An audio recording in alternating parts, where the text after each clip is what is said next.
नमस्कार, news line में आपका स्वागत है और मैं हूं आपके साथ विपनेश माथुर। आज हम बात करेंगे उस विषय की जो बहुत ही तेजी से तूल पकड़ता जा रहा है। कुछ ही दिन पहले जब बीजेपी ने सुप्रीम कोर्ट में काले धन के पीछे छिपे काले नामों को बताने में असमर्थता जाहिर की थी, तो कांग्रेस को बीजेपी पर हमला बोलने का मौका मिल गया। लेकिन वित्त मंत्री अरुण जेटली के नए खुलासे के बाद कांग्रेस ने आज बीजेपी पर हमला बोला और अब पूरा देश ये जानने के लिए बरकरार है कि आखिर कितना गहरा और काला है काले धन का काला खेल।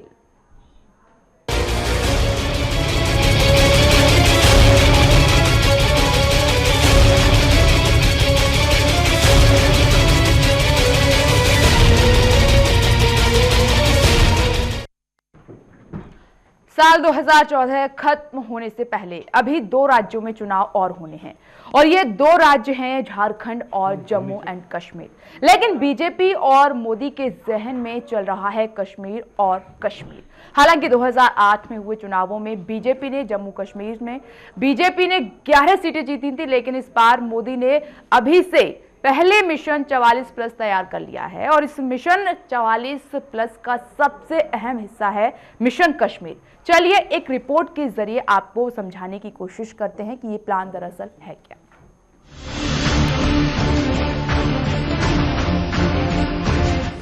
काले धन का काला खेल, खुलासे से बौखलाई कांग्रेस, क्या कभी नाम होंगे उजागर?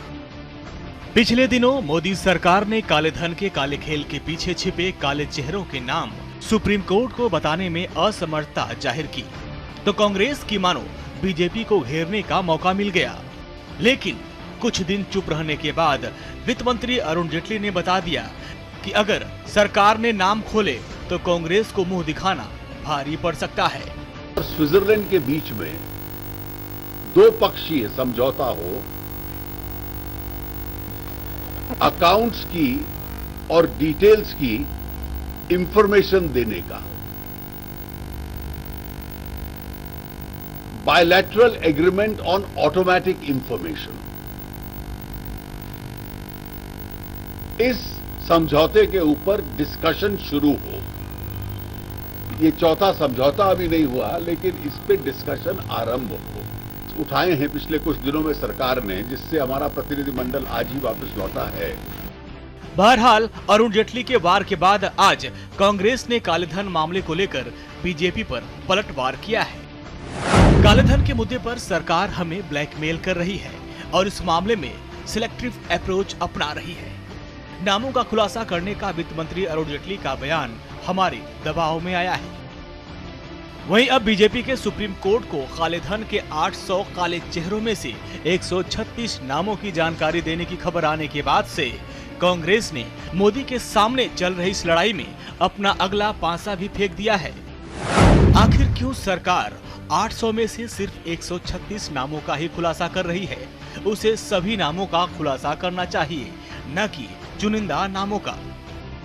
और कांग्रेस के इस पलटवार और बहुत ही अहम सवाल के बाद अब बीजेपी को करोड़ों हिंदुस्तानियों को जवाब देना ही होगा।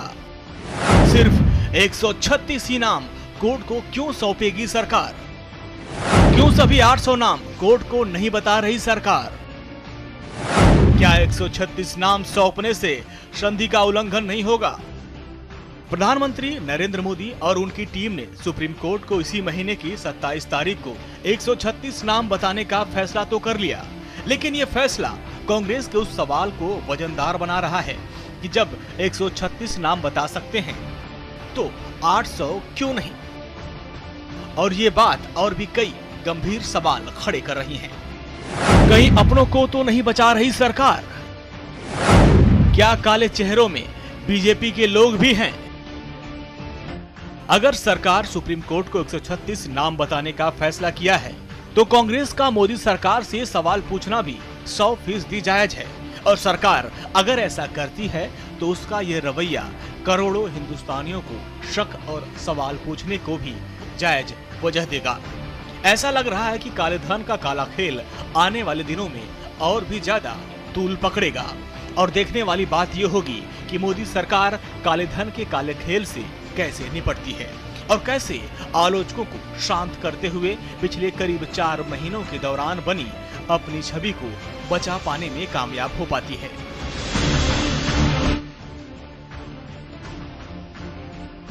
Manish Sharma, channel one news. तो आज हम चर्चा कर रहे हैं कि काले धन का खेल आखिर है क्या, किसी को समझ नहीं आ रहा है।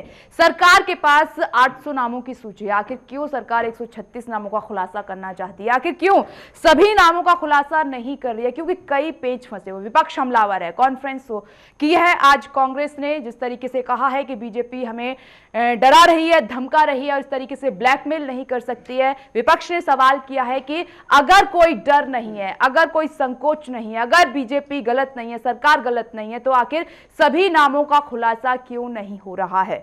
सुप्रीम कोर्ट को जवाब दिया गया, कुछ और हवाला दिया गया सरकार की ओर से कि हम नहीं कर सकते, कानून के तहत नहीं आता है, तमाम तरह के सवाल हैं। सबसे पहले जिस तरीके को बता दें आपको कि काले धन का ये खेल है, बहुत पुराना हो चला है। बीजेपी के वरिष्ठ नेता लालकृष्ण आडवाणी ने आवाज उठाई थी काले धन के खिलाफ, तब से लेकर अब तक यूपीए सरकार में मंत्री रहे। आज जो लास्ट इसमें अपडेट सामने निकल कर आई, वित्त मंत्री अरुण जेटली ने संकेत दिए हैं कि पूर्व यूपीए सरकार के कुछ मंत्री हैं जिनके नामों का खुलासा हो सकता है। बड़ा सवाल यहां पर यह है कि कुछ नामों का ही क्यों, सभी नामों का खुलासा क्यों नहीं हो रहा है। इसी पर चर्चा करने के लिए हमारे साथ स्टूडियो में खास मेहमान मौजूद हैं। हमारे साथ हमारे समूह संपादक कुमार राकेश जी मौजूद हैं।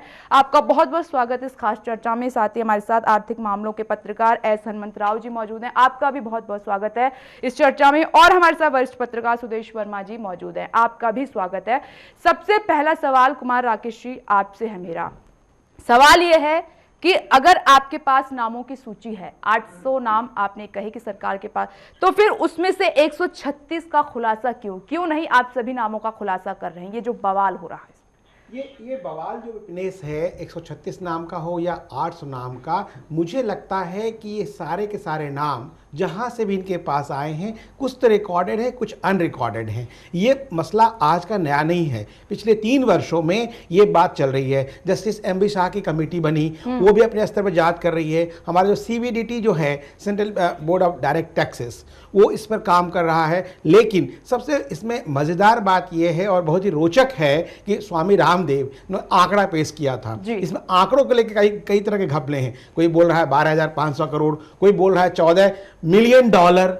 तो इस तरह के जो आंकड़े हैं, एक भी आप साइट देखें, एक से एक आंकड़े मिलेंगे। कोई आधिकारिक पुष्टि एक स्विस बैंकिंग एसोसिएशन की रिपोर्ट है जो कि डिफरेंट साइट्स पर आई है कि इंडिया 1456 बिलियन डॉलर, रसिया का 470 बिलियन डॉलर, यूके का 390 बिलियन डॉलर, यूक्रेन का 100 बिलियन डॉलर। बहुत ही छोटा कंट्री है। यूक्रेन पार्ट था कभी USSR का, मतलब अब कंट्री इंडिपेंडेंट है। चाइना का 96 बिलियन। तो मेरा कहने में तो ये जो डाटा आया है सबके सामने, जो डाटा पेश किया गया है, वो भी एक तरह से ऑथेंटिक नहीं कहा जा रहा है। जहां तक नामों को लेकर बवाल का मामला है, मुझे लगता है अंदरूनी खाने में कांग्रेस और बीजेपी दोनों इसमें मिले हुए हैं, एक दूसरे पे आक्षेप लगा रहे हैं, एक दूसरे पे तोहमत लगा करके अपनी गोटी लाल करने की कोशिश में है। क्योंकि काला धन का जो मसला है इतना आसान नहीं है। वहां जो ट्रीटी है स्विट्जरलैंड में स्विस बैंकों के साथ, सिर्फ एक नाम आता है HSBC का, क्रेडिट स्विस बैंक है, UBS बैंक है, there are so many banks, 236 bank है प्राइवेट बैंक सिर्फ स्विट्जरलैंड में।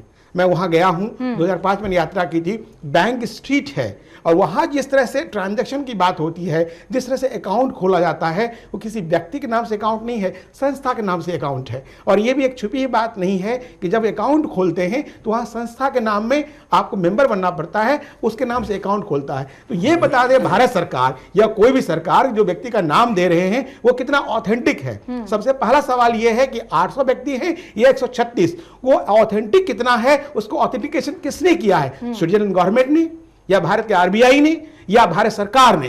तो ये जो मुझे लगता है ये जो घपला है अंदर खाने में, दोनों मिले हुए हैं, पब्लिक को मूर्ख बना रहे हैं। पैसे, मुझे ऐसा लगता है जो भी डाटा है, जो भी रिपोर्ट है, जिस तरह की बात कर रहे हैं 1947 से देश को लूटने वाले जो भी पॉलिटिशियन हैं, पैसे वापस नहीं आने वाले। मेरा 1998 का मैं आपको एग्जांपल दूं, लग्जमबर्ग, वो उस समय वहां भी बैंक स्ट्रीट है। जो छोटी कंट्रीज हैं आसपास यूरोपियन कंट्रीज में, तो वहां जिस तरह नॉट इंडियन कई साउथ अफ्रीका का पिक्टेड बैंक है, विश्व का सबसे बड़ा बैंक है, प्राइवेट बैंक है, ऐसे कई आंकड़े हैं, डाटा है, स्थितियां हैं, जिसमें मुझे लगता है कि ये सब जो है आई वॉश अंग्रेजी में एक शब्द है, वो है चाहे सुप्रीम कोर्ट बना ले, चाहे आप आपस में पॉलिटिशियन पार्टी की बोल रहे हैं, फिर सुप्रीम कोर्ट एक डेट देगी, फिर एक आगे साल भर की मुद्दा टुकेगा, फिर जाके 2019 में चुनाव होगा, फिर वो बात आगे आएगी तो ठिकरा फोड़ा जाएगा कोर्ट पे। जी सुदेश वर्मा जी, आप किस नजरिए से इसको देख रहे हैं? जैसे कि कुमार राकेश जी ने कहा कि कुछ भी अलग नहीं है, दोनों ही एक ही थाली के चट्टे बट्टे हैं, और ये क्या फिर जनता को बेवकूफ बनाने की कोशिश की जा रही है? आखिर ये पूरा खेल है क्या? देखिए, अगर मैं बोलूँगा तो आपको लगेगा कि मैं बीजेपी का समर्थन कर रहा हूँ, लेकिन मैं आपको बताऊँ कि जब बात बीजेपी के लीडर्स की आती है जी, तो मैं बड़े दावे के साथ कह सकता हूँ कि बीजेपी के लीडर्स का इसमें नाम नहीं होना चाहिए, क्योंकि ये सोशली बहुत लिंक्ड हैं और आपस में बड़े चेक्स एंड बैलेंसेस हैं इनमें। तो मुझे नहीं लगता कि इनका कोई ऐसा होने वाला है या कोई ऐसा नाम आ जाएगा जो बहुत सरप्राइजिंग या लोगों को लगेगा कि बीजेपी का कैसा बीजेपी का। इसलिए देखिए, जो नाम की बात हो रही है, राकेश जी ने जो किया, ठीक है, 136 नाम की बात हो रही है, आप बता रहे हैं, और 800 नाम क्यों नहीं, कांग्रेस ये बोल रही है।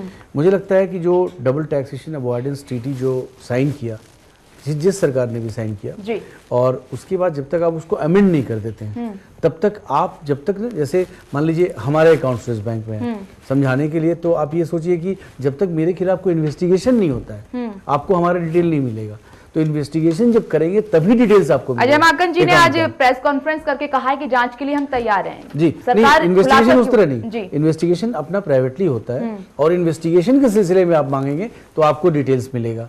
अब हमें लगता है कि 136 अकाउंट जिसकी बात हो रही है, इस केसेस के इन्वेस्टिगेशंस हो गए होंगे और शायद इसको रिवील कर रहे होंगे। आप ये मान के चलिए सुप्रीम कोर्ट भी बैठा हुआ है और सुप्रीम कोर्ट को बेवकूफ बनाना इतना आसान नहीं। आपने 2G में भी देख लिया, आपने कोल माइंस वाले इशू में भी देख लिया, सुप्रीम कोर्ट भी बहुत चौकन्नी है और इस बारे में, और ये सरकार आने के बाद आपको पता ही है कि कमेटी ही बनी कि ब्लैक मनी का क्या किया जाए। मुझे तो लगता है एक समय आ गया है, जो राकेश जी बता रहे थे बहुत अच्छी बात है कि चूंकि डिफरेंट आंकड़े हैं, डिफरेंट सोर्सेज हैं, ट्रांसपेरेंसी इंटरनेशनल है वो कुछ और बोलता है, जो प्राइवेट ऑर्गेनाइजेशन है कुछ और बोलते हैं, और डिफरेंट आंकड़े जो हैं सिर्फ आंकड़े बेस्ड ऑन रियलिटी है या एजम्पशन है ये नहीं पता। तो अगर मैं भारत का नागरिक हूं तो मैं चाहूंगा कि सुदेश जी, मैं इनपुट उसमें दे रहा हूं, ये बताइए कि विश्व का, नॉट स्विट्जरलैंड, कौन सा बैंक, खासकर स्विस बैंक की बात आती है, स्विस बैंक मतलब स्विट्जरलैंड बैंक, लेकिन आसपास यूरोपियन कंट्री में जाल फैला हुआ है प्राइवेट बैंक का। अब वो जाल एक्सटेंड होकर के अफ्रीकन कंट्री चला गया, हर जगह जा चुका है, हर जगह जा चुका है। इसमें जो टॉप बैंकिंग में है, उसमें पिक्टेड बैंक का नाम इसलिए लिया कि टॉप आदि बैंक देखेंगे आप टॉप 10 बैंक में, तो कोई भी नेशनलाइज्ड बैंक विश्व का कोई नहीं आता, वो प्राइवेट बैंक ही आते हैं, क्योंकि उनके पास जो रिकॉर्डेड मनी है वो ज्यादा है। उसमें आप देखेंगे जो आप बात कर रहे हैं कि कितना है कितना नहीं है और कितने लोगों का आंकड़ा है, इसमें ये अभी तक कोई भी सर्टिफाई नहीं किया। आप देखेंगे साइट पे, वेबसाइट पे ऐसे ऐसे पॉलिटिशियन का नाम है जो कि आप होप ही नहीं कर सकते। ये कुछ थिंक टैंक हैं जो सोच रहे हैं, इस पर विचार पवन सिंह घाटोवार का नाम है जिसे लिखा हुआ है, पवन सिंह घाटोवार की हैसियत नहीं है। पवन सिंह एक नाम बोल रहा हूं एक एग्जांपल के तौर पे। मुझे क्या लगता है कि सरकार जब काम कर रही है, क्योंकि इस गवर्नमेंट के साथ एक चीज है, विश्वसनीयता है और इनका एजेंडा रहा है, वो देखना है सुदेश जी कि कितने विश्वास काम हो पाता है और नहीं, बिल्कुल, तो ब्लैक मनी आ पाता है। मेरा क्या मानना है, रामदेव जिसने हंगामा किया वो उनका नहीं पता, उनको आंकड़े नहीं मालूम। मेरा क्या मानना है, कोई भी हो, जिस व्यक्ति का भी हो, वो प्राइवेट इंडिविजुअल्स भी हो सकता है। ब्लैक मनी से हमारा क्या मतलब है, ऐसे मनी जिस पर टैक्स नहीं दिया गया हो और जो चोरी का पैसा बाहर रखा गया हो, और जिससे फॉरेन बैंक्स मजा कर रहे हैं। क्यों? क्योंकि वो उसको कंसेशनल इंटरेस्ट पे देके उससे अर्न करते हैं, उनको तो फायदा हो गया। इसलिए छोटी छोटी कंट्रीज ऐसे टैक्स हेवंस क्रिएट कर रहे हैं जिससे कि इंडिया ही नहीं बाकी जगह के भी लोग वहां जाके अपने पैसे को रखें, सेफ रखें। इसलिए वो डिस्क्लोजर क्लॉज उनके पास है। तो इंडिया को इस पर काम करना पड़ेगा और मुझे लगता है एक समय आ गया, एक व्हाइट पेपर तो आए सरकार की तरफ से जिससे पता लगे कि स्टेटस क्या है। नहीं, एक सवाल आपने उठाया था कि बीजेपी के नेताओं का इसमें नाम नहीं होना चाहिए। थिंक टैंक के मुताबिक, क्योंकि अभी कोई आधिकारिक पुष्टि नहीं हुई तो इसीलिए थिंक टैंक ही काम कर रहे हैं, उन्होंने कहा कि तकरीबन 28 लाख करोड़ रुपए जमा है, काला धन जो भारत का है, और ये जो जमा किया गया है वो 1948 से 2008 के बीच में ये जमा किया गया है और इसमें बीजेपी की सरकार भी रही है। तो ऐसे आप कैसे कह सकते हैं कि बीजेपी के नेताओं का नाम नहीं है? चूंकि क्लोजली देखा हो इनको काम करते हुए, ये सोशली बहुत लिंक्ड होते हैं। आपने देखा जो भी व्यक्ति कोशिश किया वो बाहर हो गया, ऐसा नहीं है कोई को-ऑप्ट होगा। कुछ नेता थे जिन पर क्वेश्चन मार्क था, वो नेता अभी नहीं है, नाम लेने की जरूरत नहीं है, जिन पर काफी लोग बोलते थे। वैसे आम ये एक इम्प्रेशन है कि बीजेपी रहने के बाद भी एनडीए में हो सकता है थोड़े बहुत करप्शन हुए हों, थोड़े बहुत फेवरेटिज्म हुए हों, लेकिन कोई बहुत बड़े स्केल में ऐसा कुछ हुआ हो इसका कोई किसी पेपर में भी नहीं आया और नहीं हमारी भी जानकारी है। इसलिए मैं बोल रहा हूँ मोटे तौर पे सुदेश जी जिस तरह से कह रहे हैं, लेकिन मोटे तौर पे आप देखिए कि जो दोनों पार्टी हैं भारत की, चाहे वो भारतीय राष्ट्रीय कांग्रेस हो या भारतीय जनता पार्टी हो, जो ये दिखाते हैं कि साहब हमारा इतना चंदा रहा है और जो इनका चुनाव में एक्सपेंडिचर है, दोनों में कोई साम्य नहीं है।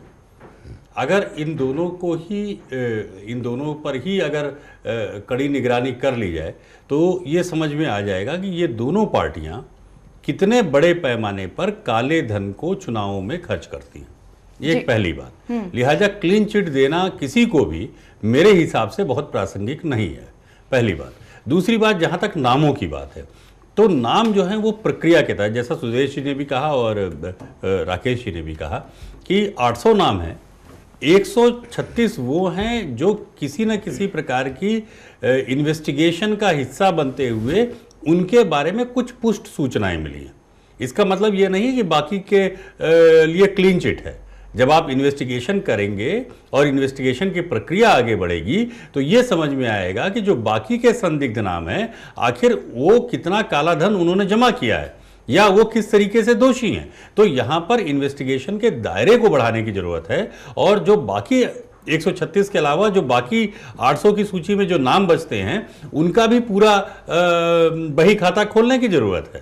तो बीजेपी को जो जांच का दायरा है उसको बढ़ाने की जरूरत नहीं, है। विपक्षी ओर से यह भी कहा जा रहा है कि जो 136 नामों का खुलासा सरकार कर रही है उसमें विपक्ष ये कह रहा है कि ये शर्मिंदा करने वाली बात है, अपनों को छिपा रहे हैं, हम पर आरोप लगा रहे हैं। अगर कुछ सच्चाई है, कुछ हकीकत है तो सभी नामों का खुलासा क्यों नहीं हो रहा है? और एक सवाल और कि सवाल उठाया है, वित्त मंत्री ने यह कहा है लास्ट में अभी कि पूर्व यूपीए सरकार के कुछ मंत्री हैं जिनका नाम सामने आ सकता है। तो क्या ये एक राजनीति नहीं है, क्या है? अगर इतनी सच्चाई है तो आपने नामों का खुलासा करने से पहले इस तरीके की बात क्यों की? मैं वही कह रहा हूं कि इस तरह के संकेत देना, जबकि सुप्रीम कोर्ट की निगरानी में जब ये पूरा मसला चल रहा है तो किसी भी मंत्री का इस तरह, या तो आप खुलासा करिए या तो आप स्पष्ट रूप से खुलासा करिए।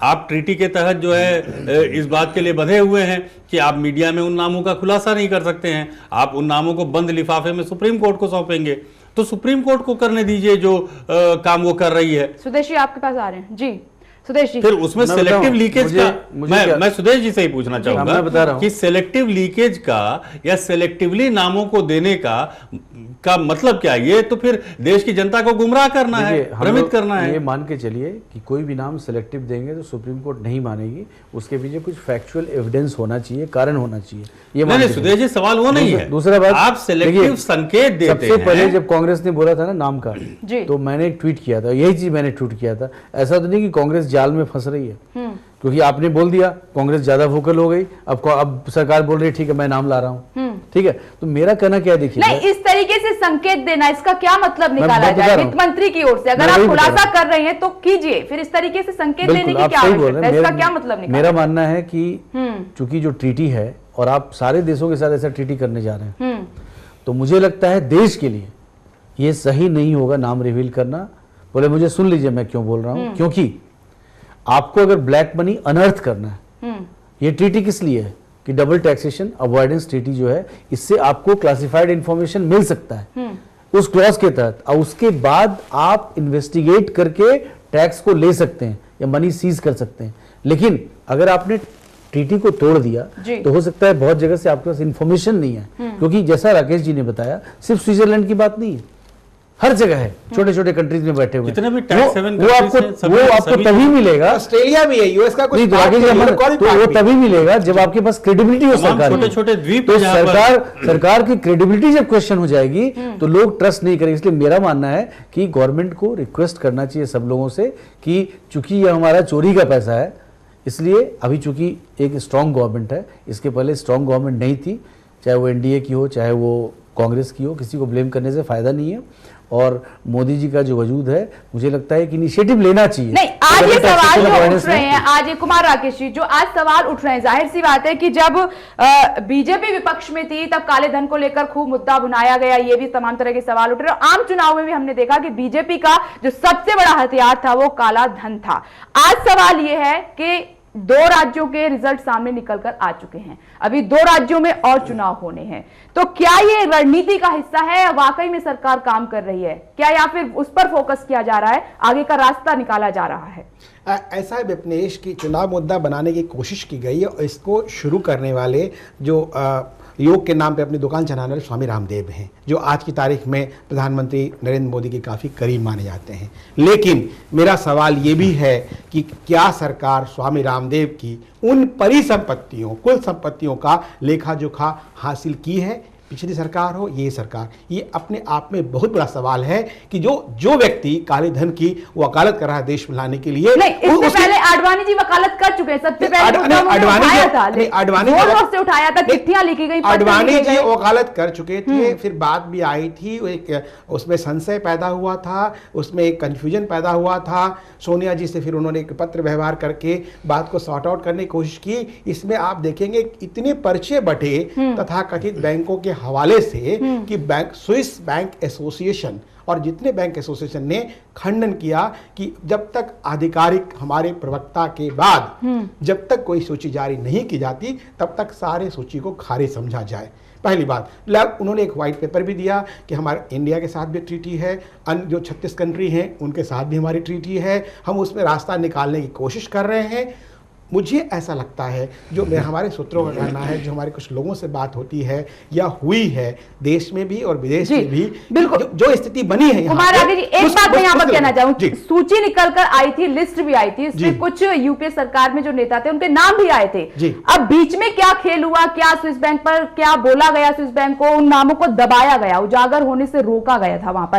सूची सामने रोका नहीं गया, जो प्रक्रिया रोका नहीं गया, जो प्रक्रिया मीडिया में भी छपे थे ये नाम, मीडिया में भी छपे थे ये नाम। रोका नहीं गया। प्रणब मुखर्जी वित्त मंत्री थे, उन्होंने कहा कुछ नाम हैं हमारे पास, लेकिन राष्ट्र हित में हम उसको उजागर नहीं कर सकते।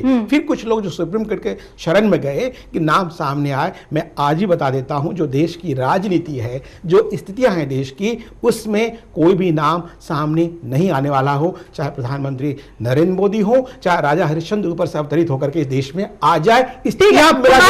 आपने कहा कि राष्ट्रहित के होते, लेकिन आज कांग्रेस कैसे राष्ट्रहित भूल गई है? जो सवाल उठा रही है सरकार को लेकर, तो आज वो राष्ट्रहित कहां गया? मुद्दा सही है आपका, कांग्रेस को बोलने का कोई हक नहीं है। ठीक है, उन्होंने एमबी शाह कमीशन बनाया, कमेटी बनाई, वहीं तक था, चूंकि एक उनको काउंटर करना था। चुनावी राजनीति से देश ग्रसित है, चुनाव सुधार यहां है नहीं, न्यायिक सुधार की जरूरत है, पुलिस सुधार वो अलग मामला है, लेकिन चुनाव सुधार, जो चुनाव में फंड जो खर्च होता है, मान लिया आपने 60 लाख रखा है या 70 लाख रखा है, लेकिन कोई बता दे, कोई पॉलिटिशियन एक एफिडेविट लेके कि वो 70 लाख में या 50 लाख में पार्लियामेंट्री का चुनाव लड़के आता हो, वो जीत के आता हो। तो ये जो काला धन है, एक मुद्दा ये भी है कि काला धन कहीं नहीं गया, देश में है। काला धन जो अनअकाउंटेड मनी है, आपका, हमारा और किसी का, जो बिना रसीद के, बिना क्रेडिट कार्ड के, बिना इसके जो आप काम करते हैं, वो भी काला धन है। उसकी परिभाषा कौन तय करेगा, कैसे तय होगा? तो मुद्दा यह है कि काला धन की पहली परिभाषा तय की जाए, पहली बात। दूसरी बात, वहाँ कहाँ, किन किन कंट्री में कहाँ जमा है, उसे कौन बताएगा? मुझे लगता है कोई नहीं बताएगा। ऐसे विदेशों में कई हमारे मित्र हैं, कई पत्रकार हैं जिनसे मेरी वार्ता होती है, बातचीत होती है, उनका कहना है कि आपके कंट्री में एक ड्रामा हो रहा है, बड़ा अच्छा ड्रामा हम देख रहे हैं। तो जो मैंने ट्रैवल किया है उसमें हम मुद्दे तलाशने की कोशिश करते हैं, तो उसमें ऐसा लगता है कि जो स्थितियाँ बन रही है, और चाहे जो भी लोग इसकी वकालत कर रहे हैं, पब्लिक को, हमारी आम जनता को, भोली भाली जनता को मूर्ख बनाने के अलावा कुछ नहीं है। अधिक कुछ कोशिश होती है, जैसा कि सुदेश जी बता रहे हैं, यदि कोई ईमानदार कोशिश दिखती है तो लगेगा राष्ट्र के लिए अच्छा होगा। जो बातें कही जा रही है, राव साहब से बात हो रही थी कि हर एक व्यक्ति को 15 लाख रुपए महीना नहीं 15 लाख मिल जाएगा, तो भाई 15 लाख मिल जाएगा, इससे अच्छी बात क्या होगी? लेकिन नहीं, जैसे चुनावी भाषणों में कहा गया कि साहब 15 लाख रुपए प्रति व्यक्ति को मिल जाएंगे। अब भोली भाली जनता है, उसको लग रहा है कि उसको कुछ मिल जाएगा। लेकिन सवाल इसमें यह भी है, स्वामी रामदेव जैसे लोग जो ग्लासगो में जाकर के, आइलैंड में जाकर के आश्रम बना रहे हैं, वो किसका पैसा है? एक मुद्दा ये भी है, जो बड़ी बड़ी बातें करते हैं, यहां से पूरा मीडिया ट्रुप ले जाते हैं, लोगों को ले जाते हैं। नहीं, ये सवाल तो आइलैंड कांग्रेस के खरीदते लिए भी हैं। उठता है, ये सवाल तो कांग्रेस के लिए भी उठता है। दोनों के लिए उठता है, जी, दोनों के लिए उठता पार्टियों है। से इतना कांग्रेस से भी, हम पार्टी की कटिंग ठीक है, है, हनुमान जी, पार्टी लाइन। हम एक जी, एग्जाम्पल दे रहे जी। हैं, हम आपको एग्जाम्पल दे रहे हैं, किसी पार्टी को ब्लेम करने वाले सभी लोग इसमें शामिल हैं। और हमारा ये मानना है, हमारी सबसे अपील है कि राष्ट्र हित में कुछ ऐसा करें जिससे कि कम से कम, भाई आप 14 बिलियन डॉलर की बात कर रहे हैं, 14,000 करोड़ ही जी। देश में ले आए तो काया पलट देश की। चलिए ठीक है हनुमान जी, सवाल यहाँ पर ये उठ रहा है कि यूपीए सरकार में भी ये खेल देखा था, काले धन को लेकर खूब हुआ, यूपीए सरकार कुछ नहीं कर पाई। अगर आज बीजेपी इतने नाम लेकर आई है अपने 4-5 महीने के कार्यकाल में, तो आज कांग्रेस सवाल उठा रही है इस तरीके से।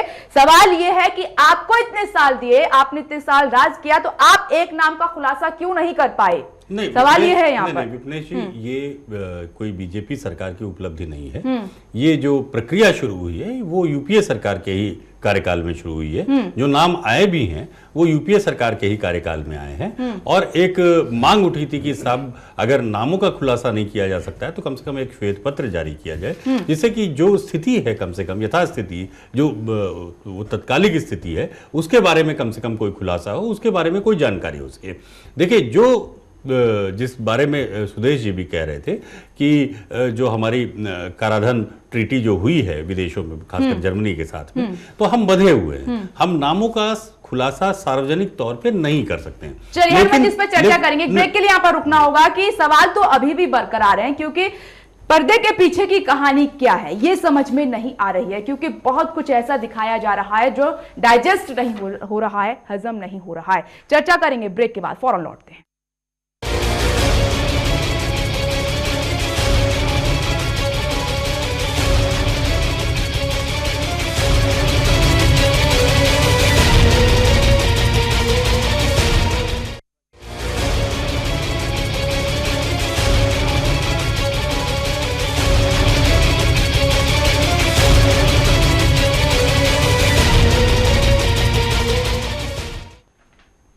ब्रेक के बाद स्वागत है आपका। आज हम चर्चा कर रहे हैं काले धन को लेकर, जो खेल खेला जा रहा है, क्योंकि कुछ भी साफ साफ नजर नहीं आ रहा है। तमाम तरह के बयानबाजियां हो रही हैं, इस पर राजनीति जमकर हो रही है। सवाल यह है कि यूपी की सरकार भी रही, आज बीजेपी सत्ता में है, तो आखिर काले धन का सच है क्या? हनुमान जी, आप कुछ कह रहे थे।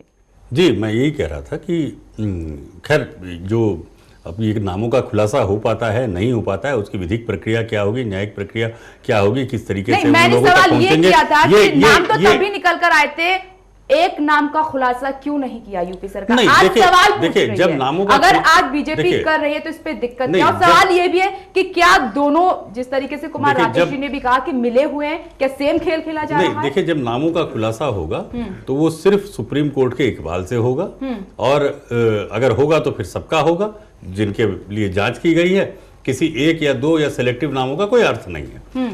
इस पूरे खेल में जो कम से कम इतना जो बवंडर भारत में जो चला है, तमाम सारे स्वाभिमान यात्राओं से लेकर के तमाम सारी पॉलिटिकल जो बयानबाजी हुई है, इसका एक लाभ जरूर हुआ है कि जो स्विस बैंक का बिजनेस है बढ़ गया, वो घटा है।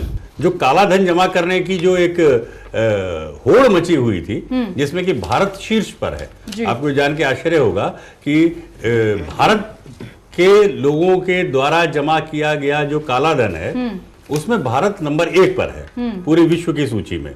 नंबर 2 पे रूस है और तमाम अन्य देश हैं। जी। जबकि अगर इसको देखा जाए तो ये जो भारत की जो आर्थिक सत्ता है और जो एक हम पैरेलल इकोनॉमी की बात करते हैं, तो ये पैरेलल इकोनॉमी का लगभग 1/4 है। दूसरे देशों में ये आंकड़ा 40% तक पहुंच चुका है ब्लैक मनी को जमा करने का।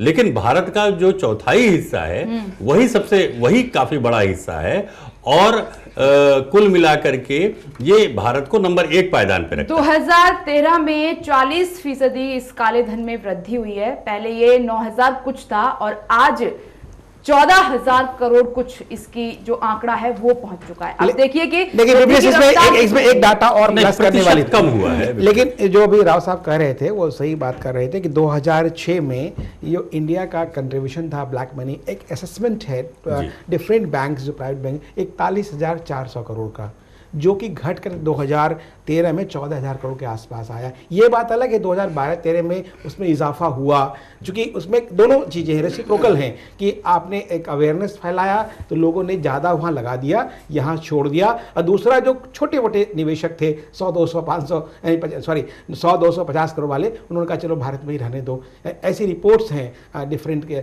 खुफिया सूत्रों की भी है, बैंकिंग की भी है, RBI की भी है, सेबी की है, इस तरह के डिफरेंट ऑफिशियल रिपोर्ट्स है, उसके आधार पर मैं यह बात आपसे कह रहा हूँ। जी सुदेश वर्मा जी, सवाल यह है कि अगर इतने नामों की लिस्ट आ चुकी है तो कोर्ट को पहले मना किया जाता है, जी हम नहीं बताएंगे। कोर्ट ने, सुप्रीम कोर्ट को यह कहा गया बीजेपी सरकार की ओर से कि हम नहीं, फिर आज अब 136 नामों का खुलासा करने के लिए बीजेपी तैयार हो गई। अभी तक खुलासा हुआ भी नहीं है, पहले से पूरा ये जो प्लान है वो तैयार हो गया। क्या ये भी एक राजनीति का, अगर सरकार ऐसा कर रही है तो जाहिर सी बात है कि सरकार के लिए अच्छा नहीं होगा, क्योंकि जनता मूर्ख नहीं है। जनता मूर्ख नहीं है और जनता बहुत समझदार है जी। और हम चाहेंगे कि जनता इस कॉम्प्लिकेशंस को भी समझे कि जैसे स्विस बैंक में कोई अकाउंट खोलता है तो वो किसी के नाम से नहीं खुलता है, वो कोड वर्ड से खुलता है। उस कोड वर्ड को डिसिफर करने में ही इतना ज़्यादा इंटेलिजेंस और इन्वेस्टिगेशन की जरूरत होती है, वो आप इमेजिन नहीं कर सकती, क्योंकि वो कोड वर्ड से ही ऑपरेट होता है। नहीं, उसमें एक प्लस कर दो सुदेश जी, कोड वर्ड नहीं है, वहाँ कई संस्थाएं हैं जो कि वहीं की संस्था हैं, संस्था का आपको सदस्य बनना पड़ता है। वो सिर्फ जिसकी संस्था बनते हैं उसके आपको जो कोडवर्ड की बात कर रहे हैं, बात आती है कोडवर्ड की, वो आपको एक पासवर्ड कोडवर्ड देते हैं कि उस संस्था में वो पैसा जमा हो जाता है। तो जब संस्था का पैसा जमा हो गया, संस्था लोकल है, बाहर के कोई भी लोग सदस्य बन सकते हैं और पैसा जमा करेंगे, तो बताइए दुनिया का ऐसा कौन सा खुफिया तंत्र है या कौन सा इन्वेस्टिगेटिव तंत्र है उसमें से नाम निकाल के ले आएगा। वही मैं बता रहा हूँ, बहुत कॉम्प्लिकेशंस है, उसको समझने की जरूरत है। और कई स्तरों पे ये कॉम्प्लिकेशन, कई स्तरों पे काम हो रहा है। 2011 में 3 थिंक टैंक लगाए गए थे केंद्र सरकार की ओर से, लेकिन तीनों ने अभी तक फाइनल रिपोर्ट नहीं दी है। तो अगर ऐसे चलता रहा तो फिर तो कभी ये मसला सॉल्व नहीं हो पाएगा। 800 में से जो 136 की बात हो रही है, मुझे लगता है, क्योंकि ये तो किसी को नहीं पता, सुप्रीम कोर्ट की निगरानी में हो रहा है, सुप्रीम कोर्ट को ही दिया जाएगा, लेकिन एक अनुमान लगाया जा रहा है कि ये 136 केसेस का इन्वेस्टिगेशन पूरा होके एस्टैब्लिश हो चुका होगा किसका है, क्योंकि एस्टैब्लिश जब तक नहीं होगा और किसी का नाम अगर आप लाते हैं तो वो आदमी बदनाम होगा और ये उसके साथ न्याय नहीं होगा। तो बहुत जरूरी है कि पिन पॉइंट करके, तो इस कॉम्प्लिकेशंस को अगर आप समझेंगे तो आप ये नहीं बोलेंगे सबका नाम रिवील हो जाना चाहिए, क्योंकि एक सोवरेन गारंटी जब आपने दिया है, ये तो आप इनिशिएटिव लीजिए। अब मुझे लगता है नरेंद्र मोदी गवर्नमेंट को इनिशिएटिव लेना चाहिए कि इसको आप कुछ ऐसा करिए जिससे कि ये क्लॉज हमारे ऊपर न लगे, क्योंकि हमारा देश सफर कर रहा है और जैसा बताया राव साहब ने, सबसे बड़ा इन्वेस्टर है टैक्स हेवन कंट्रीज। मगर सुदेश जी, फाइनली तो सुप्रीम कोर्ट को ही डिसाइड करना है कि नाम उजागर होने हैं या नहीं होने हैं, क्योंकि ये जो सुप्रीम कोर्ट सोवरेन गारंटी के खिलाफ नहीं जा सकती। सुप्रीम कोर्ट क्या है? सुप्रीम कोर्ट आपके सोवरेन गारंटी को ही इंप्लीमेंट करता है। सुप्रीम कोर्ट भी एक संस्था है जो लॉ को इंटरप्रेट करता है। लॉ मेकिंग जो है ये लेजिस्लेटर का पार्ट है, ये लेजिस्लेटिव बॉडी ही डिसाइड कर सकती है और सुप्रीम कोर्ट प्रेशर डाल सकती है, कुछ ऐसा कर सकती है। सुप्रीम कोर्ट डिसीजन नहीं ले सकती इस पर सरकार को ही डिसीजन लेना पड़ेगा और इनिशिएटिव लेना पड़ेगा। जी, लेकिन सवाल यहाँ पर यह है कि टैक्स लगाने का फैसला भी तो आखिरकार कोर्ट को ही करना है। जिस तरीका जिनके नाम सामने आएंगे, काला धन जिन्होंने जमा किया है उन पर भी जी नहीं, बिल्कुल देखिए, जैसे मान लीजिए किसी का काला धन है, उनसे कितना टैक्स वसूला जाएगा, इसका फैसला भी कोर्ट को ही करना है। इसका दो तरीके, एक बिजनेसमैन है, उसने टैक्स चोरी की, सीधा सा उस पर लग जाता है, कुछ पेनल्टी के साथ जो टैक्स लायबिलिटी है बन जाता है। मान लीजिए कोई एक पॉलिटिशियन है जो दिखाता है कि 1000 करोड़ उसके नाम से है, तो उसे एस्टेब्लिश करना पड़ेगा आया कहाँ से ये, क्योंकि आपका तो कोई बिजनेस नहीं है, ना कोई एग्रीकल्चर इनकम है, और क्या ऐसी जरूरत पड़ी कि आप तो पॉलिसी मेकिंग में हैं, डिसीजन मेकिंग में हैं, आपने क्यों बाहर जमा किया? बिजनेसमैन तो समझ में आता है उसने चोरी करने के लिए किया, उसको लगता है सेफ्टी करके चलो रख लें, तो बिजनेसमैन के पास फिर भी एक स्कोप है, क्योंकि ऐसा ही होता है, अगर आप टैक्स चोरी में पकड़े जाते हैं तो आप पर पेनल्टी लगा के टैक्स आखिरी फैसला आना तो पब्लिक डोमेन में ही है, क्योंकि ये तो कहीं पर भी नहीं लिखा है कि अगर कोर्ट जिस तरीके से फैसला लेता है तो वो पब्लिक डोमेन में नहीं आएगा। आखिरकार कोर्ट को ही टैक्स लगाना है जिनके नाम कोर्ट भी डिसाइड करेगी, कोर्ट भी डिसाइड करेगी, क्योंकि कोर्ट को इसलिए दिया जा रहा है कि सुप्रीम कोर्ट मतलब की बहुत ग्रेविटी वाली बात है, वहां देने का मतलब ये है कि सब कुछ सीक्रेट है, उनको भी पता है इसके इम्प्लीकेशंस कि वो नहीं लीक होगा, लेकिन आप किसी पिटिशनर को दे देते हैं या किसी और को दे देते हैं, प्रॉब्लम वहां आ रहा है। हम नाम उजागर करके विषंट करना चाहते हैं लोगों का, या हम चाहते हैं कि पैसा हमारा वापस आए?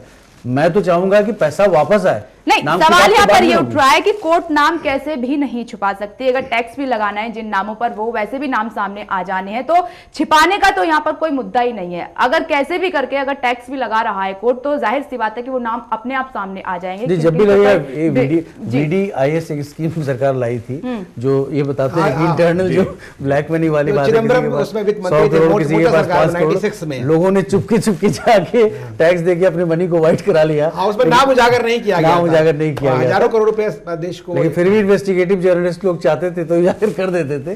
तो उसी तरह का कुछ होगा ये भी। वो जो स्कीम आई थी उसमें थोड़ा सा डिफरेंस था। उसमें ये शायद था कि आप अपना नाम बताइए, आगे टैक्स भर दीजिए और एक नंबर का जो है नहीं, ऐसा नहीं था। उसमें ये था कि आप जो पैसा ले जाइए, आप जाइए, आप एक डिक्लेयर कर दीजिए अमाउंट, जो भी डिक्लेयर करना हो, उसके जो भी टैक्सेस बनते उसमें छूट दी गई थी, और उसमें फिर आपको एक सर्टिफिकेशन मिल जाएगा उस डेट तक की। नहीं, उसमें ये था कि ये अगर आपका काला धन है, आप टैक्स पे कर देते, वो एक नंबर का पैसा आपका हो जाएगा। नाम नहीं दिया जाएगा, स्फूर्त तरीके से जाके आप बताते हैं, लेकिन नाम सरकार नहीं इतना बताएगी। पैसा है। तो मुझे लगता है कि नरेंद्र मोदी की सरकार कुछ इस तरह की जो योजना है, कोई वाया मीडिया निकालने की कोशिश करेगी देश को बचाने। मगर सुदेश जी, ये जो स्कीम आई थी वो स्कीम भारत के लोगों पर लागू थी, भारत सरकार ने स्कीम बनाई थी, लेकिन जो लोग थे जिन्होंने विदेश में काला धन जमा किया था उन पर ये स्कीम लागू नहीं थी, इसीलिए आलोचना नहीं, लागू सब पे थी, लागू सब पे। जो आलोचना हुई थी इस स्कीम के नहीं, जो इंडियन थे, मुझे याद है 96 में मोर्चा सरकार थी, उस समय कांग्रेस में चिदम्बरम नहीं थे, तमिल मानिला कांग्रेस थी, और वो मुपनार उनके जी के भाषण बेटे हैं, जी के मुपनार और जयंती नटराजन, उनकी एक पार्टी थी जो सरकार में हिस्से थे और वित्त मंत्री थे। ये स्कीम उन्हीं का था। पिछली सरकार में वो लाने की कोशिश की गई, चिदम्बरम ने कोशिश की, लेकिन उन्हें कहीं न कहीं से ऐसा दबाव बताया गया या दबाव उनको महसूस हुआ और दबाव की तह आए, जिसके कारण उन्होंने वो बात को लागू नहीं कर सके और फिर बाद में स्कीम को बंद कर दिया गया। अभी की बात कर रहा हूं, अभी वो ला ही नहीं पाए थे पिछली सरकार में। वो थोड़े समय के लिए स्कीम आई, वो 96 की बात बता रहा हूं आपको, तब नहीं। लेकिन राकेश जी, उसमें एक क्लॉज ये भी देखिए, जो बोल रही हैं आप ठीक बोल रही हैं जी। उसमें क्या है ना, इसकी टेक्निकलिटीज को समझिए कि पैसा ना मनी फिजिकली ट्रांसफर नहीं होता है। इस ब्लैक जो हेवन कंट्रीज है ना, फिजिकली नहीं ट्रांसफर होता। जैसे यहाँ मैं बता रहा हूँ, कुछ बैंक लोग, मैं नाम नहीं लूंगा क्योंकि अच्छा नहीं है, बहुत नोन बैंक, फॉरेन बैंक, वो क्या करते हैं, उसका एजेंट आपके पास आ जाएगा, बोला शायद 1 करोड़ जमा करना है, दे दीजिए आप, कोई मतलब नहीं। उसके बाद वो मनी ट्रांसलेट होकर वो चला जाएगा फॉरेन बैंक में, आपको एक मिल जाएगा खाता, आप उसको ऑपरेट करिए। तो जब VDIS डिक्लेयर होता है तो वही व्यक्ति बैठा हुआ यहाँ उसी तरीके से पैसे को वापस लाके डिक्लेयर कर सकता था। चलिए ठीक है, सवाल यहाँ पर ये उठ रहा है कि क्या वो जो लाई गई थी स्कीम, क्या अपने लोगों को बचाने के लिए लाई गई इस तरीके, क्या प्री प्लान था? बाद में इतना विरोध हुआ। जी राइट, उसमें एक सवाल था कि कुछ अपने लोगों को बचाने की बात थी, जो कि कांग्रेस पार्टी या उस समय जो मोर्चा सरकार में कुछ स्वनाम धन लोग थे उनकी बचाने की बात थी। लेकिन साथ साथ उसका अच्छा पहलू ये था कि उसमें सरकार को बहुत पैसा मिला, सरकार को पैसा मिला, और एक जो हमारा इकोनॉमिक कंडीशन में थोड़ा सा इजाफा हुआ। चलिए ठीक है, हनुमान जी, सवाल यहाँ पर ये उठ रहा है, आखिर का सवाल ये है कि क्या एक बार फिर से काले धन को लेकर काला खेल तो नहीं खेला जा रहा है क्या? क्योंकि चुनाव आगे हैं, क्योंकि अब इस तरीके से सरकार एक तरफ कहती है कि हम नामों का खुलासा कर रहे हैं, दूसरी तरफ यहाँ पर इस तरीके संकेत दे दिए जाते हैं कि यूपी सरकार के कुछ मंत्री इसमें शामिल हैं। अगर आप ऑनेस्ट हैं, अगर आपके पास सबूत है, तो इस तरीके की स्टेटमेंट की क्या जरूरत? आइए आप फ्रंट पे नाम दीजिए, खुलासा कीजिए। क्या मेरा सवाल यह है कि क्या एक बार फिर से गुमराह करने की कोशिश तो नहीं की जा रही है चुनाव के चक्कर में? देखिए, इस पूरे मामले में मेरा एक जो आपका सवाल है उसका भी मैं उत्तर दे दूं, उसके अलावा भी कुछ कहना चाहता हूं। देखिए, जहां तक जिस तरीके से वित्त मंत्री ने संकेत दिए, मुझे लगता है कि इस तरह के संकेत देने का कोई अर्थ नहीं है। जब मामला सुप्रीम कोर्ट में है, उसकी एक जांच चल रही है, उसकी निगरानी सुप्रीम कोर्ट कर रहा है, तो अगर आप को करना ही है तो समानता के आधार पर सबके साथ में करिए। किसी एक का ये कहना कि साहब यूपीए के कुछ मंत्री इसमें शामिल है या एक मंत्री शामिल है, या मैं स्वीकार नहीं करूंगा ना मैं इनकार करूंगा, इस तरह के संकेत देना ये एक राजनीतिक परिपक्वता की निशानी नहीं है और ना ही कोई स्वच्छ शुचिता की राजनीति का एक तरीका है। पहली बात। दूसरी बात, विपनेश, इसमें महत्वपूर्ण ये है कि कम से कम सरकार अब इस स्टेज पर ही सही, क्योंकि देखिए जो काला धन अब तक जमा हो रहा था, किन कारणों से हो रहा था, यह भी सरकार को पड़ताल करने की जरूरत है कि क्या हमारे जो टैक्स के नियम हैं, वो बहुत ज्यादा कॉम्प्लिकेटेड हैं, क्या बहुत जरूरत से ज्यादा टैक्स है, आखिर हम इसका सरलीकरण कैसे कर सकते हैं, किस तरीके से ब्लैक मनी को हम कर्ब कर सकते हैं, इन सारे तमाम पहलुओं पर भी सरकार को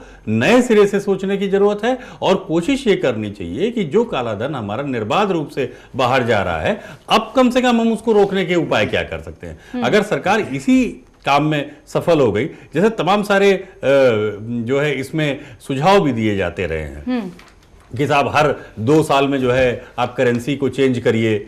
बाबा रामदेव तो कहते हैं कि 500 और 1000 के नोट ही खत्म कर दीजिए। जी, और बाबा रामदेव जब से तो बीजेपी की सरकार में तब से तो बिल्कुल चुप हैं काले धन को लेकर। सारे सुझाव, पहले उनकी आवाज बहुत सारे बुलंद सुझाव थी। सुने जा सकते हैं, लेकिन सरकार को गंभीरता से यह देखना होगा कि हम काले धन को देश के बाहर भेजने से किस प्रकार से रोकें। अब तक जो चला गया उसको लाना तो बहुत टेढ़ी खीर हो रही है, लेकिन कम से कम जो है। लेकिन हनुमान जी, जो 2 नंबर का पैसा कमा रहे हैं वो तो किसी भी रास्ते से नहीं रुकेंगे, चाहे सरकार उनके लिए कितने भी रास्ते खोल दे। नहीं, मैं यही कह रहा हूं अगर किसी गलत रास्ते से पैसा आ रहा है तो वो कहीं ना कहीं छिपाएंगे, और एक सीधा सा रास्ता ये है। इसीलिए कह रहा हूं कि क्या हमारे जो कर के नियम हैं, क्या उनके सरलीकरण की आवश्यकता है? क्या टैक्स देने वाला को हम इतनी सहूलियत दें कि वो खुशी खुशी टैक्स दे? आप देखिए ना, जैसे आप बहुत सारी चीजें, जैसे प्रॉपर्टी और जो भ्रष्टाचार करने का आदी है उनको कैसे मैं छोटा सा उदाहरण दे रहा बहुत बड़ी हूं। बात है। प्रॉपर्टी टैक्स, प्रॉपर्टी का इशू है, रियल एस्टेट का इशू है। रियल एस्टेट में क्या है, जो रजिस्ट्रेशन शुल्क है वो बहुत हैवी है। कुछ स्टेट्स में तो 12% है, ठीक है, 10%, 12%, ठीक है। आप जब उतना शुल्क आपके ऊपर लगाया जाता है तो आपके दिमाग में सबसे पहले क्या आता है कि हम किस तरीके से राव साहब, आप बड़ा रोचक बहुत कि हम इसमें कैसे बचाव करें। अच्छा सब्जेक्ट, और उसी में फिर कालाधन पैदा हो जाता है। इससे पहले अब जब वो कालाधन निकल करके आया तो अब उसको जो है कहां पे हम, ठीक है, आपने टैक्सेस की एक छोटा वाक्य है। राम जेठमलानी से मेरी बात हो रही थी और उन्होंने PIL भी डाला था कालाधन को लेकर के, अभी केसेस चल रहे हैं। उन्होंने कहा कि हमारे एक मित्र आए, उन्होंने एक ओपन फोरम में सारी बात हो रही थी, डिस्कशन हो रहा था कि कनाडा से कोई मित्र आए, उन्होंने कहा कि हमको 5 करोड़ की प्रॉपर्टी खरीदनी है, और वो बेचारे निराश होकर लौट गए क्योंकि सारा का सारा पैसा उनके पास वाइट मनी था, रिकॉर्डेड मनी था, वो बैंक से ट्रांसफ़र चाहते थे। वो पूरी दिल्ली में, ये कई और शहरों में निराश हो गए। उनको 100% 5 करोड़ रुपए का वाइट ट्रांजैक्शन से मकान या प्लॉट उनको नहीं मिल सका। ये व्यवस्था है जो अभी बात राव साहब कह रहे थे। चलिए, हर सबको पता है यदि उसको देखा जाए, लेकिन आखिर उसका रास्ता क्या है, उसका उपाय क्या है जी। एक मुद्दा और है। MC जोशी कमेटी बनी थी, बहुत इंफॉर्मेटिव चीज है। 2011 में वो CBDT के चेयरमैन थे और 30 जनवरी 12 को उन्होंने रिपोर्ट दिया, और उसमें पार्टी को भी लिया उन्होंने, US के भी कानून की बात कही, उसमें पनिशमेंट की बात भी आई, करप्शन एक्ट की बात आई, कई उन्होंने सुझाव दिए, लेकिन आज की तारीख में उन सुझावों पे कोई अमल नहीं हो रहा है। सुप्रीम कोर्ट की जो तथाकथित जो भी लोगों ने अपील की है, चाहे जो भी जिन्होंने बात की है, उसके आड़ में। ठीक है सुदेश जी, सवाल यहाँ पर यह खड़ा भी हो रहा है कि अगर बीजेपी के पास लिस्ट है तो अगर 136 नामों का खुलासा हो रहा है, क्या सिलेक्टेड तो नहीं है वो? अगर सारों का कर देगी तो सरकार खुद नहीं नप जाएगी? क्या कुछ ऐसा डर तो नहीं है सरकार को, सारे नामों का इस तरीके से खुलासा? विपनेश जी, एक छोटी सी बात कहूंगा, 136 नामों की बात छोड़ दीजिए। आज वित्त मंत्री ये स्टेटमेंट देते हैं कि कांग्रेस शर्मिंदा होगी, एक किसी मंत्री का नाम है, तो ये तो 136 की भी बात नहीं कर रहे हैं, ये तो किसी खास मकसद से टारगेट की बात कर रहे हैं। क्या सुदेश जी ये कांग्रेस को शर्मिंदा करने के लिए मात्र एक स्ट्रेटेजी है? देखिए, मुझे लगता है कि थोड़ा सा ना, जब भी नरेंद्र मोदी सरकार की बात आती है तो हम लोग थोड़ा ज़्यादा एग्रेसिव हो जाते हैं उनके खिलाफ। आप ये सोचिए, जब ये बात आई थी, जब अभी 2 दिन पहले की बात है कि एफिडेविट की बात आई, वो एफिडेविट क्या था? वो वही एफिडेविट था जो कांग्रेस सरकार ने पहले दिया था। उसी को जब इस सरकार ने दे दिया तो हम लोगों ने प्रश्न उठाया कि आप नाम को क्यों नहीं उजागर कर रहे हैं, और कांग्रेस सबसे आगे बढ़ के थी। कांग्रेस ने राजनीति खेली इस पर। जब राजनीति खेली, मुझे क्या लगता है, मेरे पास सॉलिड इन्फॉर्मेशन नहीं है, मुझे लगता है कि सरकार ने इसलिए हलफनामा दिया होगा कि इन्वेस्टिगेशन कम लोगों के हुए होंगे।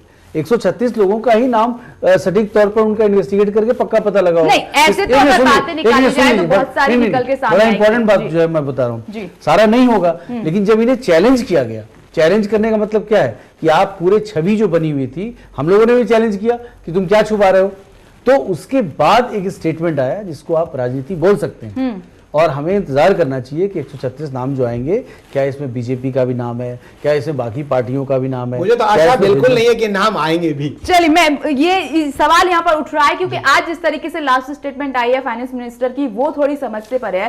सुदेश जी, मीडिया पर भी उन्होंने सवाल खड़े किए कि मीडिया ने गलत रिपोर्टिंग की। हम तो हमेशा से ही बताना चाहते थे नाम, लेकिन मीडिया ने गलत रिपोर्टिंग कर दी और ये अफवाहें फैला दी। इस पर आप क्या कहेंगे, क्या मीडिया ने गलत रिपोर्टिंग की? मुझे लगता है मीडिया ने, उन्होंने कम्युनिकेट ठीक से नहीं किया, जी। ये मानना पड़ेगा। जब भी कम्युनिकेशन ठीक से नहीं होता है तो लोग मीडिया को वैसे blame करते हैं। कई मीडिया हाउस भी उस घेरे में आ सकते हैं, ईमानदारी से शोध किया जाए और अनुसंधान किया जाए तो। लेकिन ये बात कई सही है घराने। कि जैसा मैं आपको बता रहा हूँ, हम लोग भी फेयर नहीं थे, क्योंकि मेरी कुछ कांग्रेस प्रवक्ता से बात हुई टीवी स्टूडियो पर दूसरी जगह, मैंने बताया उन्होंने तो वही किया जो आपने किया था, नया क्या किया। आप बोल रहे हैं आपने गलत किया, क्यों? क्योंकि आपने वादा किया था, वादा को इम्प्लीमेंट करने के लिए कमेटी भी बनाई गई है, सुप्रीम कोर्ट के निगरानी में भी इन्वेस्टिगेशन हो रहा है। थोड़ा इंतजार की जरूरत है और मुझे लगता है कि हमें कोई भी अविश्वास नहीं है। ये कहीं सरकार ऐसा ना हो कि अगर ज्यादा देर हो गई, अगर नामों का खुलासा नहीं हुआ, क्योंकि ये मुद्दा भुनाया है बीजेपी ने 100 दिन का, अगर जो शब्द ये सामने निकल कर आ रहा है, ये संतरा तो ये बीजेपी की ओर से ही बोला गया था कि हम 100 दिन में ये 100 दिन का जी रामदेव जी एसआईटी का गठन हुआ जिस तरीके से, और कोर्ट ने भी तारीफ की। अब यहाँ पर कांग्रेस का क्या कहना है? विपक्ष कह रहा है कि एसआईटी की वाहवाही तो बीजेपी को खामेगा मिल रही है, ये तो सुप्रीम कोर्ट के आदेश के बाद इन्होंने गठित की है, तो इस पर कहाँ सरकार को जरूरत नहीं है इस पर वाहवाही लेने की? ऊपर ही हो रहा है, कोई बात तो नहीं। सरकार ने किया है इस पर, क्या किया है? ये विपक्ष का सवाल है। देखिए, ये बात बिल्कुल सही है और आप ये मान के चलिए कि जो सरकार आई है, नरेंद्र मोदी खास करके प्रधानमंत्री हैं और उन्हें अपने क्रेडिबिलिटी के बारे में चिंता है, जिस चीज पर उन्होंने वोट मांगा, वो किसी भी जो ये बता रहे हैं साधु या किसी पत्रकार या किसी से गाइडेड नहीं होंगे, उन्हें डिलीवर करना कोई ऑप्शन नहीं है। क्योंकि जनता देखिए यहाँ की बहुत सेंसिटिव है, वो आपको सर पर बैठाती है तो नीचे भी उतारती है, और नरेंद्र मोदी ज्यादा कोई नहीं जानता, वो सब चीज देखे हुए है। तो मुझे कोई शक नहीं कि सरकार जरूर काम करेगी और हमें थोड़ा सा इंतजार करना चाहिए, क्योंकि हम अगर जम कंक्लूजन करेंगे तो हमें ही अपने कंक्लूजन को चेंज करना हर बार यही होता है कि देश की जनता इंतजार ही करती है, आखिर कितना इंतजार करेगी? हर बार इंतजार ये शब्द ये तो बहुत नई बार सरकार है, आता है, क्योंकि हर सरकार से एक उम्मीद होती है और जनता को क्या मिलता है? इंतजार, फिर नई सरकार, फिर इंतजार। कुमार राकेश जी, सवाल यहाँ पर यह खड़ा हो रहा है एक और, क्योंकि झारखंड में भी चुनाव होने हैं जल्द, वहां पर कई ऐसे नेता हैं जिनका भ्रष्टाचार में नाम है, वो लिप्त हैं। यहाँ पर तो बीजेपी कहीं उस और एक कदम तो नहीं बढ़ा रही है इस तरीके से? देखिए, अभी जैसा कि सुदेश जी बोल रहे थे, इस बात से कोई भी असहमत नहीं होगा कि प्रधानमंत्री नरेंद्र मोदी अपने इस नए राज्य में किसी भी भ्रष्टाचारी को या बीजेपी का ही क्यों ना हो, भ्रष्ट कर्म को आगे बढ़ने देंगे या उसको प्रश्रय देंगे या उसको आगे बढ़ाएंगे। ये अंडरलाइन कर लीजिए। जिस तरह से वो कार्यशैली उनकी नई बनाई है, जिस तरह से सरकार की कार्य संस्कृति विकसित करने की कोशिश कर रहे हैं, उसमें उस ढांचे में मुझे लगता है कि कोई भी, चाहे उनका मंत्री हो, चाहे कोई नीचे का एक कार्यकर्ता हो, चाहे वो राज्य का मुख्यमंत्री हो, वो किसी को बख्शेंगे नहीं। और साथ साथ मुझे ऐसा लगता है कि वो जो निर्दयी वाला स्वभाव है, जो मैंने उनको 91-92 से बहुत करीब से देखा है और समझने की कोशिश की है कि पिछले 23-24 वर्षों में वो नरेंद्र मोदी, फिर उसके बाद सीएम बनने के जो नरेंद्र मोदी हैं, और उसके आगे में काफी परिवर्तन हुआ है उनके चेहरा, चरित्र और चाल में। इसमें कोई दो राय नहीं है कि सीएम जो काम कर रहे हैं उसकी सराहना हो रही है। कुमार राकेश जी, सवाल मेरा ये है कि क्या सरकार नामों का खुलासा करेगी या नहीं, या फिर ये एक स्ट्रेटजी? ऐसा है विपनेश, आपके सीधे सवाल से सीधा जवाब ना हम राव साहब या सुदेश जी देने के ना अधिकारी हैं, ना हम दे सकते नहीं। सवाल है कि क्या तमाम जो आंदोलन किए गए अन्ना हजारे की ओर से, बाबा रामदेव और जैसे राम जेठमलानी ने एक तैयारी भी दाखिल की थी कि नाम, तो क्या ये तमाम जो मेहनत है वो बेकार चली जाएगी या फिर मेहनत बेकार नहीं जाएगी? मैं बता दूं, कोई न कोई एक रास्ता निकाला जाएगा, कोई न कोई फार्मूला बनाया जाएगा। लेकिन जो पहले के जो फार्मूले रहे, पिछली सरकार ने जो कोशिशें की, मुझे लगता है चाहे वो शाह कमीशन बना दे, चाहे वो सीबीडीटी के चेयरमैन एमसी जोशी की कमेटी बना दे, जो कमेटी बनाने की जब साजिश होती है, साजिश से इस्तेमाल कर रहा हूं, या जो कोशिश दिखावे की होती है, वो सिर्फ कमेटी की रिपोर्ट बनकर रह जाती है, उस पर काम नहीं होता। हनुमान जी, मैं एक बात बताऊं, मैं जवाब दे दूं, लगेगा, मैं पूरा जवाब दे दूं आपको कि ये जो स्थितियां बनी है, उसमें मुझे एक आशा की किरण है कि सरकार एक नए रास्ते से उस कालाधन में से कुछ प्रतिशत ला करके लोगों को बताने की कोशिश करेगी कि ये मैं ले आया हूं और आगे कोशिश कर रहा हूं। रही बात नाम की लिस्ट की, मुझे लगता है इसमें वहां पर होगी, नाम सामने नहीं आना जा रहा है, ऐसा मुझे अंदेशा भी है, ऐसा लगता भी है। जी, कितना इत्तेफाक रखते हैं हनुमान जी आप? अगर कुछ प्रतिशत सामने आ जाता है तो क्या संतुष्टि मिलेगी? क्या आपको नहीं लगता कि इससे और भी सवाल खड़े हो जाएंगे? कुछ प्रतिशत पैसे नाम में। देखिए, जहां तक टैक्स चोरी की बात है तो शायद सरकार उस मामले में अनलेस अंटिल की कोई बहुत बड़ा क्रिमिनल मामला ना हो, जो पैसा, जिस पैसे का ट्रांजैक्शन अगर किसी क्रिमिनल उद्देश्य के जरिए हुआ है, तो मुझे लगता है कि अगर उन मामलों को हम छोड़ दें तो जो टैक्स चोरी करने के लिए बचाए गए हैं, तो सरकार का एक उद्देश्य होगा कि सरकार टैक्स लगा के उस पैसे को वापस लाए, काले धन को वापस लाए। और ये पूरा एक लंबी प्रक्रिया का हिस्सा है, इसलिए विपनेश जी इस पे कुछ भी बहुत फैसलाकुन कहना ये बड़ा मुश्किल काम है, क्योंकि सुप्रीम कोर्ट की मॉनिटरिंग में जो है ये पूरा मामला चल रहा है। तमाम तरह की हमारी जो है ट्रीटीज़ हैं दूसरे देशों के साथ में, उनका हम उल्लंघन नहीं कर सकते, उनका वायलेशन नहीं कर सकते हैं। और मुझे लगता है कि सुप्रीम कोर्ट भी जो सरकार ने वचन दिया है दूसरे देशों को, उससे वो बाउंड रहेगा। तो अब इसमें बहुत सारे पेच हैं और देखिए अभी आगे होता है क्या। और ये हनुमान जी, सवाल यहाँ पर यह है कि अगर इस तरीके से चलता रहा तो इस मसले का समाधान कहीं दूर दूर तक नजर नहीं जी, अगर आप इसमें बहुत त्वरित समाधान कि पार्टियां आपस में मिली हुई हैं, नहीं, क्योंकि जाहिर सी बात है कि अगर जी वो चाहे मिली हो चाहे ना मिली हो, लेकिन मिनट, आप इसमें बहुत ज्यादा त्वरित समाधान की आप उम्मीद नहीं कर सकती हैं। और दूसरी बात यह है कि यदि कुछ धन वापस आया तो वो सरकार की उपलब्धि होगी। दूसरा, आप जो धन है उसको जाने से अगर आप रोक सके अपने यहाँ कर सुधार करके, तो वो एक उपलब्धि होगी। मुझे क्या लगता है विपनेश जी, थोड़ा आपको लगेगा कि मैं इमोशनल बात कर रहा हूँ, लेकिन ये मान के चलिए कि ये नए भारत के निर्माण की बात है और नरेंद्र मोदी एक ऐसे नेता हैं जिन्हें कोई कोऑप नहीं कर सकता। आप बहुत नज़दीक होकर भी नहीं सोच सकती कि आपके गलत चीज़ों को वो सह लेंगे। नरेंद्र मोदी आज उस मुकाम पर पहुंचे हैं जहां से देश को डेवलप करना उनका कर्तव्य नहीं, उनका मैंडेट है। और ऐसा आप मान के चलिए कि हर वो स्टेप लेंगे जिससे देश आगे बढ़े। और ब्लैक मनी इतना बड़ा एजेंडा रहा है, मुझे कोई शक नहीं कि इस पर जरूर गवर्नमेंट एक्ट करेगी, लेकिन मुझे लगता है कि जितना फास्ट हम एक्सपेक्ट करते हैं एक्शन में थोड़ा समय लगेगा, क्योंकि बहुत से लॉज कॉम्प्लिकेटेड हैं। और ठीक है, आप बोल सकते हैं कि आपने स्लोगन्स में ऐसे दिया ऐसे आप कल ही कुछ करने वाले हैं, तो ये हो सकता है फॉल्ट, लेकिन आप इसको मान के चलिए कि चुनाव के समय जो गर्मी थी उस गर्मी से जो निकला होगा, लेकिन एक्शन निकलता है कि नहीं। ऐसा तो नहीं हुआ कि एक और टर्म मांगेंगे? नहीं, बिल्कुल नहीं। मैं पूछने वाली थी कि 5 साल 10 साल तो नहीं लग जाएंगे? बिल्कुल नहीं लगेंगे, मैं बहुत श्योर हूं, क्योंकि मैं जानता हूं ये कैसे एक्ट कर रहे हैं। सवाल का जवाब दे दीजिए। सवाल ये है कि जो लिस्ट आई है, क्या आपको लगता है कि इस पे बीजेपी का एक भी नेता नहीं होगा? देखिए, मैं क्यों बता रहा हूं ये कारण क्या है। नहीं, सवाल ये कि देखिए कोई भी मेजर जो लिस्ट आई है सामने, क्या आप उसका जवाब स्वदेश जी के पास नहीं, मेरे पास नहीं है, लेकिन मुझे क्या लगता है, सुनिए, लगता ये है कि जब एनडीए सरकार थी, चाहे जो मुख्यमंत्री काल में जो स्टेट में रहे बीजेपी, ऐसा कोई मेजर एलिगेशन चार्जेस नहीं आया कि डिफेंस में ऐसा कोई करप्शन कर दिया हो, चाहे ऐसा कुछ कर दिया हो जो बहुत करोड़ों रुपया बना के कहीं रखने की जरूरत पड़ी हो।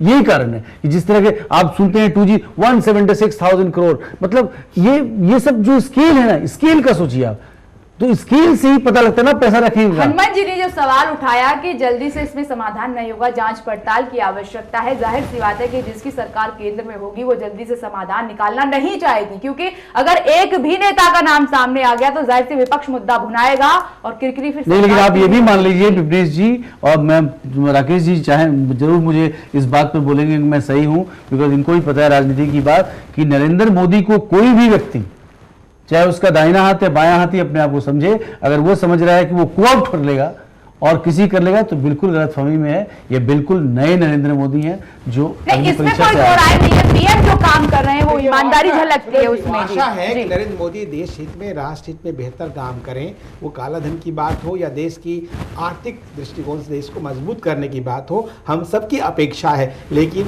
राजनीति की अपनी परिभाषा है, क्योंकि आज भी देश में चुनाव सुधार जो करीब 44 वर्षों से पेंडिंग है, चुनाव सुधार विधेयक आज भी लागू नहीं है। इसके लिए कई पूर्व प्रधानमंत्री, ये सारे कई नेता बिल्कुल चिंता व्यक्त कर चुके हैं, जो कि एक अहम मुद्दा है देश के लिए। बहुत बड़ा मुद्दा जब तक चुनाव सुधार पे आप अमल नहीं करेंगे, उनके खामियों और उनकी अच्छाइयों को अमल में नहीं लाएंगे, तब तक आप ये काला धन कहें या गोरा धन कहें और देश की इकोनॉमिक बात सब बेमानी रहेगी। चलिए हनुमान जी, आखिरी कमेंट आपका, प्रोग्राम को खत्म करना है कि क्या अगले 5-10 साल में इस समस्या का समाधान होगा या महत्वपूर्ण बात नहीं? ये या जिस फिर ऐसे ही चलता तरफ रहेगा? हमारे ग्रुप एडिटर कुमार राकेश जी ने भी इशारा किया है कि आप पिछला ही चुनाव ले लीजिए, क्या ये काला धन मुक्त चुनाव था?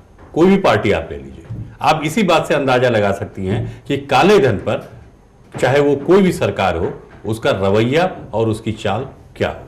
चलिए ठीक है, क्योंकि अभी भी इंतजार ही जनता कर रही है। बड़ा सवाल यहाँ पर यह है कि जिस तरीके से सरकार काम कर रही है और काले धन को लेकर जो वादे किए हैं सरकार ने जनता से, क्या सरकार खरा उतरेगी उन पर या नहीं? आप सभी का बहुत बहुत शुक्रिया इस चर्चा में शामिल होने के लिए। और इसी के साथ न्यूज लाइन में फिलहाल इतना ही। आप देखते रहिए चैनल 1 न्यूज। नमस्कार।